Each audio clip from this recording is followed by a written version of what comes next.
Você acha que uma ditadura começa assim, não é? Você está errado. A história nos prova que as piores tiranias não destroem a democracia de fora para dentro. Elas usam a democracia como um cavalo de Troia. Antes das armas e da censura, sempre houve o delírio do aplauso coletivo. Mas a pergunta deste vídeo não é sobre o passado, é sobre você. Como diria Hannah Arendt, a autoridade não precisa te dominar pelo medo, se ela puder simplesmente explorar a sua necessidade de ser poupado da responsabilidade de pensar. Nos próximos minutos, eu vou te provar exatamente como seu cérebro está sendo manipulado agora mesmo e por que a nossa democracia está, neste exato segundo, elegendo os seus próprios coveiros. Mentiram para você a vida toda, venderam a ideia de que o coletivo é uma prisão e que o indivíduo é o deus de si mesmo. Olha ao seu redor, essa mentira transformou a nossa sociedade num lixo doente, narcisista e miseravelmente solitário. O ser humano é um animal tribal. E o que acontece quando você força um animal tribal a viver estritamente só? Ele enlouquece, ele entra em colapso. Eu não desperdiço meu tempo tentando salvar o rebanho. Eles já escolheram o abatedouro como o destino final. Eu estou aqui para reunir os corvos, aqueles poucos que, lá do alto, conseguem ver a carcaça dessa civilização apodrecendo. Seja brutalmente honesto consigo mesmo.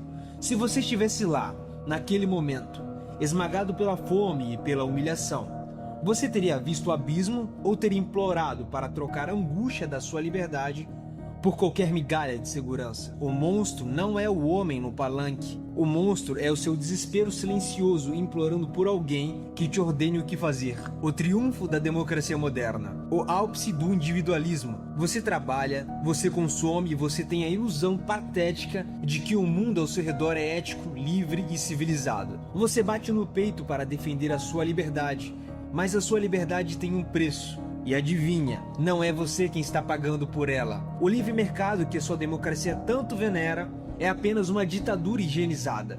Você só tem permissão para ser um indivíduo isolado e confortável porque há escravos mantendo a sua roda girando no escuro. A nossa confraria dos corvos não desvia o olhar da carnificina.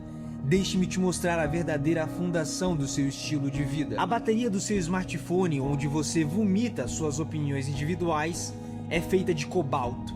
Dezenas de milhares de crianças, algumas com apenas 7 anos de idade, inalam poeiras tóxicas e trabalham em turnos exaustivos, em túneis escuros na República Democrática do Congo, para abastecer o mercado. E quando a sua ansiedade pede um doce, lembre-se da Nestlé. A corporação foi processada por encobrir o uso de trabalho infantil em plantações de cacau na Costa do Marfim. A sua conveniência e o seu prazer custam a infância de pessoas esmagadas pela máquina para que o seu ego permaneça alimentado. Mas o mercado se regula, dizem os tolos. Na década de 1980, a Bayer descobriu que um dos seus medicamentos para coagulação sanguínea estava contaminado com vírus do HIV. A empresa retirou o produto de alguns mercados, mas continuou sua distribuição em outros países. Quer falar sobre meio ambiente? A Chevron Texaco despejou bilhões de galões de resíduos tóxicos na Amazônia equatoriana, deixando um legado de contaminação que afeta comunidades até hoje. A tirania corporativa também possui seus próprios mecanismos de violência. A Chiquita Browns realizou pagamentos a grupos paramilitares na Colômbia, organizações envolvidas em assassinatos e perseguições. E na Índia, em 1984, a negligência da segurança da Union Carbide resultou em um vazamento letal de gás que matou milhares de pessoas e deixou centenas de milhares de feridos. Quando um governante mata 1000 pessoas, ele é chamado de ditador sanguinário. Quando uma empresa destrói milhares de vidas para aumentar seus lucros, ela é chamada de potência do mercado. A sociedade democrática que cultua o indivíduo finge não enxergar o próprio rastro de sangue. Você quer se sentir um indivíduo especial? Perfeito, mas saiba que a sua coroa de individualismo pode ter sido forjada por mãos que a sua própria sociedade abandonou. A ditadura não é o oposto da democracia, ela é o desdobramento lógico dela. Acreditar que o sistema democrático é uma muralha contra o autoritarismo é o nosso erro mais fatal. O sistema, com a sua sede por consenso, cria leis, os tribunais e as estruturas que, uma vez capturadas, podem garantir o controle absoluto. A democracia é o nosso cavalo de Troia. Esquerda e direita não são rivais, são duas facções disputando as chaves da mesma cela. Ambos os lados usam o povo como justificativa para ampliar poder. Para eles, você não é um cidadão, você é uma peça do tabuleiro. Olhe para o Brasil. A direita, ao flertar com analogias do AI-5, revela um desejo de institucionalizar a força. Do outro lado, discursos revolucionários que defendem a tomada do poder pela força também apontam para a mesma lógica: usar o caos para justificar o controle. Estamos vivendo uma transformação. As leis deixaram de ser vistas apenas como proteção e passaram a ser percebidas por muitos como instrumentos de vigilância. A pergunta não é mais quem vai vencer, a pergunta é o quanto de você restará quando a poeira baixar. Olhando para essa polarização, será que ainda temos escolha? Ou estamos apenas escolhendo quem será o nosso carcereiro? Eu quero saber sua opinião. Você acredita que o sistema democrático ainda tem conserto? Ou que ele se tornou uma armadilha que conduz ao autoritarismo? Escreva nos comentários. Se você acredita que essa discussão precisa acontecer, deixe seu like e participe do debate. A política está nos empurrando para o abismo e a democracia tornou-se palco desse teatro. Mas a ditadura que mais nos escraviza não é aquela que vem com fardo e discurso populista. É a que sequestra a nossa capacidade de sentir.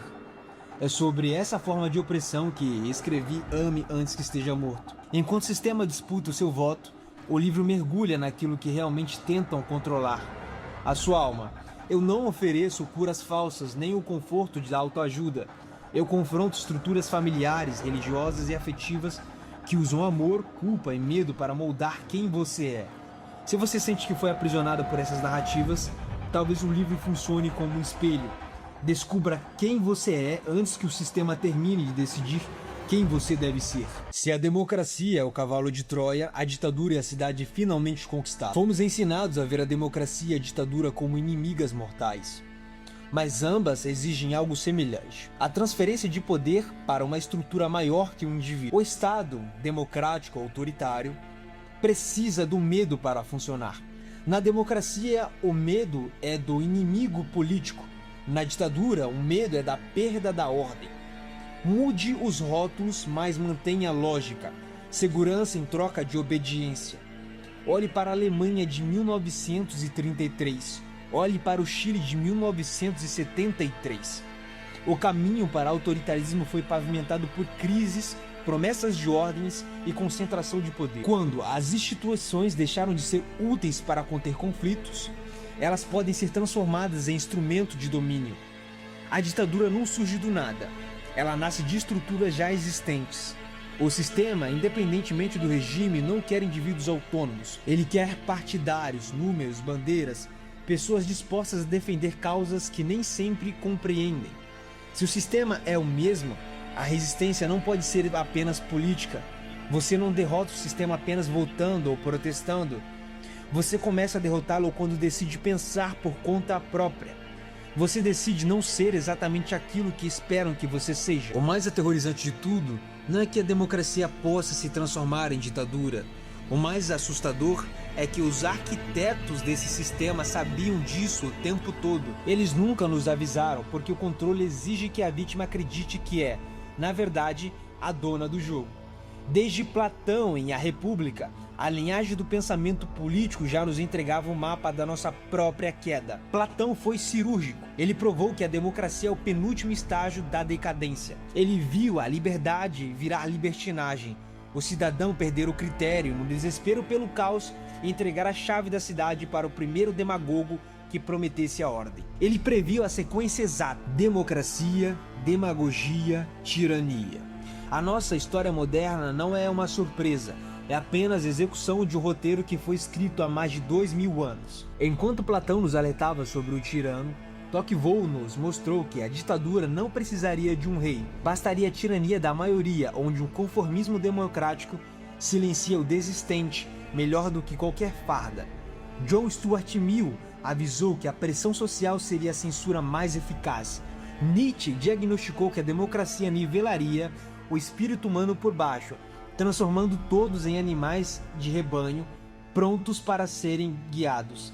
E na crise de Helmand, Carl Smith nos deu o veredito final: a democracia carrega em seu próprio ventre a capacidade legal de eleger o seu próprio destruidor. Eles sabiam.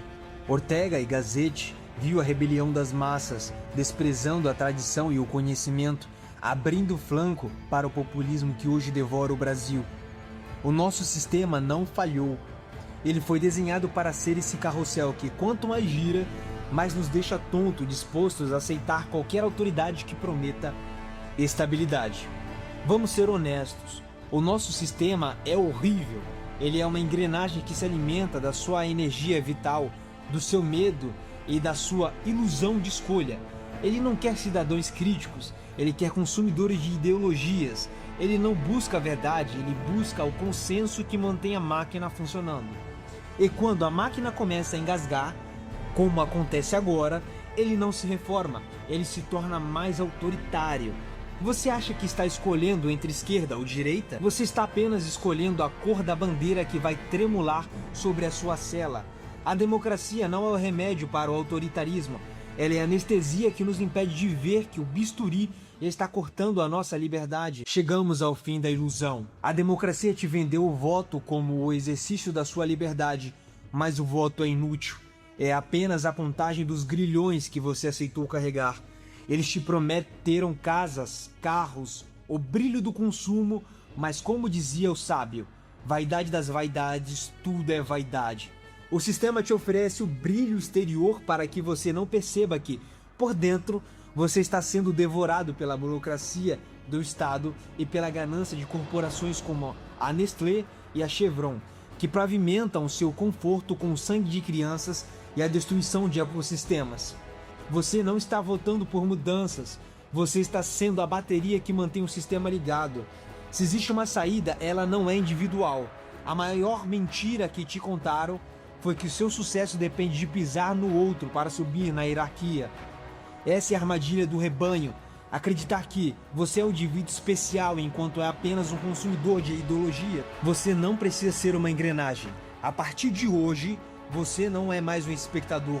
Nós somos a confraria dos corpos. Não somos um movimento político buscando poder que corrompe. Somos o coletivo que se recusa a ser rebanho que marcha para o abatedouro. Somos aqueles que lá do alto observam a carcaça dessa civilização apodrecendo sem desviar o olhar. A sua inscrição é o seu sinal. Quando você se inscreve, você não está apenas clicando em um botão, você está enviando um sinal para o algoritmo que eles não podem nos controlar. Você está fazendo a mensagem ecoar para fora da bolha, onde eles tentam nos manter confinados. Agora você tem dois caminhos. Se você fechar esse vídeo e não fizer nada, o sistema vai continuar te esmagando. Você será engolido pela mediocridade e pela opressão que você mesmo alimenta com o seu silêncio. Você continuará sendo a vítima que aceita as migalhas de sua segurança em troca da própria alma. Ou você pode se juntar a nós. Se você chegou até aqui, é porque você não aceita mais narrativas que eles te impuseram para te manter na linha. Esse canal é o lugar onde você finalmente encontra pessoas que enxergam o mesmo abismo que você. Inscreva-se na confraria. Não é sobre números, é sobre manter a clareza em um mundo que prefere caos da ignorância. Se você vê o que a maioria ignora, se você sente que o jogo é viciado e se recusa a ser a peça que eles controlam, bem-vindo ou bem-vinda ao grupo. Os corvos estão reunidos. O seu despertar começa agora.